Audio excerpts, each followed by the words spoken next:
안녕하세요. 세월호 참사를 최대한 쉽게 설명해 드리려고 노력하고 있는 블러프입니다. 이번 시간에는 세월호 사고의 배경에 대해서 짚고 넘어가려고 하는데요. 첫 번째로 세월호가 어떤 배였는지에 대해서 말씀을 드리고 가도록 하겠습니다. 많은 분들이 세월호를 여객선으로 알고 계시죠? 그런데 이것은 반은 맞고 반은 틀린 표현입니다. 왜냐? 세월호는 여객선으로서의 기능도 하지만 화물선으로서의 기능도 하기 때문에 우리나라 말로 정확히 표현을 하자면 화객선이 맞고요. 화물선 플러스 여객선인 겸용선이 맞고, 영어로는 이걸 로로선이라고 합니다. RORO. 롤온 롤오프 선이라고 하는데, 이거는 차가 굴러 들어갔다가 굴러서 나온다고 해가지고 붙여진 이름입니다. 저희들 이렇게 배웠어요. 이게 실제인지는 잘 모르겠지만, 어쨌든 이 로로선의 명칭에 대해서 말씀을 드리려는 게 아니고 로로선이 어떤 배인지에 대해서 말씀을 드리려고 하는 겁니다. 자, 이 로로선은 아까도 말씀드렸다시피 여객선하고 화물선의 겸용선인데, 이 겸용선의 특징이 뭐냐면 아무래도 양쪽 기능을 다 수행을 할 수 있기 때문에 양날의 검 같다고 보시면 됩니다. 좋을 때는 양쪽의 장점이 모두 다 발휘되는데, 안 좋을 때는 이도저도 아닌 게 되기 때문에 이게 조금 골치 아픈 배인데, 오늘 제가 이 아로아로선에 대해서 설명을 드리는 이유는 몇몇 언론 보도들이 이 로로선에 대한 오해를 살 수 있을 만한 그런 보도를 해서 이에 대해서 좀 전후 맥락을 따져서 오해와 진실을 밝히고자 편성을 했습니다. 실제로 타이타닉호 사고, 1912년 타이타닉호 사고 이후로 가장 많은 여객 사고가 난 배가 로로선입니다. 세월호 같은 로로선인데, 이거에 관련해가지고 뉴스 보도가 난 게 IMO라고 하는 국제해사기구죠. 이게 유엔 산하 기구인데 바다에 관련된 일은 총괄하는 국제기구라고 보시면 됩니다.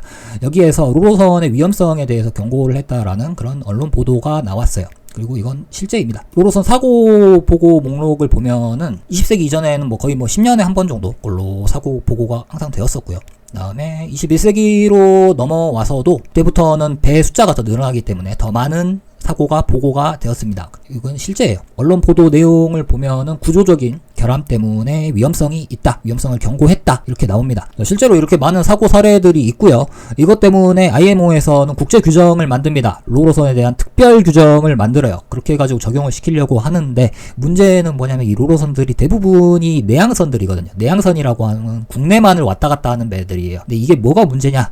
이런 배들은 국제법을 적용을 못 시킵니다. 국내법을 적용을 시켜야 하는데, 국내법은 각 국가들마다 사정이 다 다르기 때문에 적절하게 관리가 안 돼요. 그래서 실제로 우리나라도 로로선들은 로로선에 관한 법률로 관리를 해야 하는데, 실제로 세월호 사고 이전에는 그냥 화물선으로 관리를 했다고 합니다. 지금은 좀 달라졌지만, 아무튼 그렇기 때문에 이 언론 보도를 보면 모든 게 맞는 말이에요. 자, 이렇게만 보면은 로로선 자체가 정말 위험한 배다 라고 생각을 하실 수 있지만, 이거는 전후 맥락을 따지지 않고 워딩만 보고 판단을 한 거기 때문에 잘못된 판단입니다. 자, 그래서 하나하나씩 좀 보면은, 첫 번째로 로로선이 잘못 만들어진 배다, 이것은 사실이 아닙니다. 왜냐? 이 로로선도 성급의 승인을 받습니다. 성급이 뭐냐면 선박을 검사하는 기관이에요. 안전성을 모두 검사를 하고 나온 배들이거든요.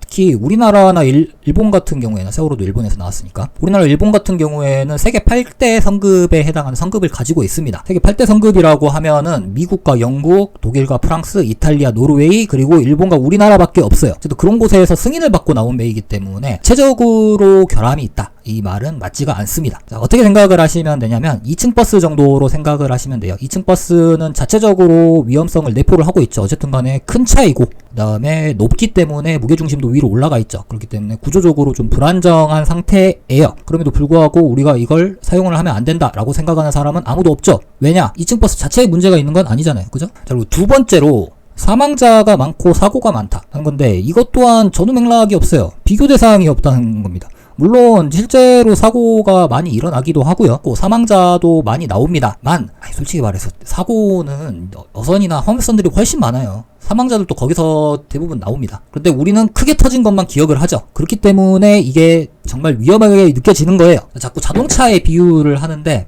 이건 여러분이 이해하시기 쉽게 하는 거라고 생각을 해주시면 됩니다. 우리가 승용차랑 버스를 볼 때, 버스 사고가 났을 때 사상자가 많이 나올까요? 승용차 사고 났을 때 사상자가 많이 나올, 그런 거라고 생각을 하시면 돼요. 실제로도 버스보다는 승용차가 당연히 사고가 많이 일어나겠죠. 그리고 거기서 죽는 사람들이 더 많습니다. 그럼에도 불구하고 우리는 한 번에 많이 터진 것만 기억을 하죠. 그런 거라고 생각을 하시면 될 것 같아요. 그래서 로로선 자체에 문제가 있는 게 아니고, 적절하게 관리 감독을 못했고 적절하게 운용을 못했기 때문에 위험성이 있을 수 있다 라고 권고를 한 게 정확한 워딩입니다. 그런데 뉴스는 그런 식으로 보도를 하지 않았죠. 그렇기 때문에 지금 다니고 있는 로로선들이 모두 위험한 배다 라고 생각을 하시면 그건 잘못된 겁니다. 대단히. 자, 다시 한번 2층 버스가 나오는데 우리가 2층 버스를 뭐 그렇게 위험한 거라고 생각을 하고 있지는 않잖아요. 물론 사고가 났을 때는 위험하긴 하지만 운용하는 사람이 적절하게 운용을 한다면 크게 문제 있는 건 아니니까. 자, 아무튼 이렇게 배경에 대해서 설명하는 이유는 전후 맥락을 따지지 않고 보면은 자칫 이상한 오해를 할 수 있기 때문에, 그런 것 때문에 배경에 대해서 미리 좀 짚고 넘어가는 것입니다. 어쨌든 간에 제가 이 통계를 보면서 느낀 것은 뭐 사고는 일어나는데 과연 그 사고 처리를 어떻게 했느냐, 여기에 따라서 좀 사망자가 많이 갈렸다고 보는데요. 특히 이제 2000년대 들어와가지고 보면은 사망자가 많이 일어나는 것, 특히 이집트 같은 경우에는 국가가 제 역할을 한다고 보기 힘든 거죠. 1000명 사망이라고 나오는데 정확히 1000명이 사망한 게 아니고 약 1000명이에요. 즉 몇 명이 탔는지 파악조차 못하고 있었다는 뜻입니다. 그 반면에 캐나다 같은 경우엔 2명, 필리핀도 10명, 일본 같은 경우에 뭐 수심이 얕아서 전원 구조했다고 하지만, 이 수심이 얕다는 것은 배를 기준으로 했을 때 얕은 거지 사람 기준으로 했을 때는 그렇게 얕은 게 아니에요. 그럼에도 불구하고 사상자가 한 명도 없었다는 것은 이건 우리가 정말 주의 깊게 봐야 되는 통계 자료라고 생각을 해요. 특히 이 마루에이 페리는 세월호랑 똑같은 조선소에서 나온 동형선입니다. 똑같은 모양의 선박이에요. 자, 이런 점으로 미뤄봤을 때 세월호가 꼭 개보수, 증축을 해서 사고가 났다, 이렇게 보시는 건 틀린 말이에요. 이런 배들도 사고는 납니다. 적절하게 운용이 안 된다면은 사고는 나요. 문제는 그 뒤에 우리가 조치를 어떻게 하느냐죠. 즉 우리나라는 그런 조치를 잘못했기 때문에, 물론 사고를 낸 사람들도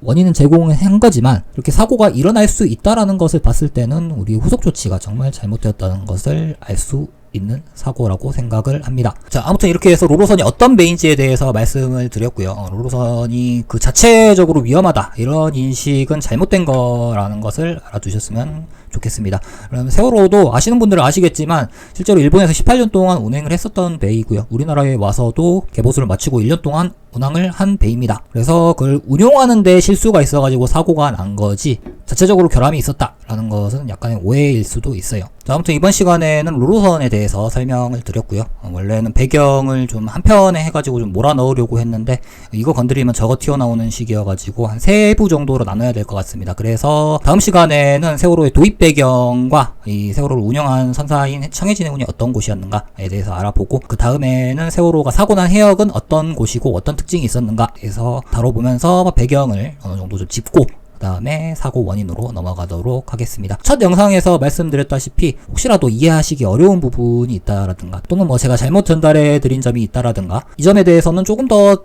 깊이 있게, 비중 있게 다루어 주셨으면 좋겠다, 이런 점들이 있으면 댓글로 남겨주시면 제가 충실하게 반영을 하도록 하겠습니다. 구독과 좋아요는 영상 제작에 정말로 큰 힘이 되고요. 저는 다음 시간에 돌아오도록 하겠습니다. 긴 시간 영상 시청해 주셔서 감사합니다.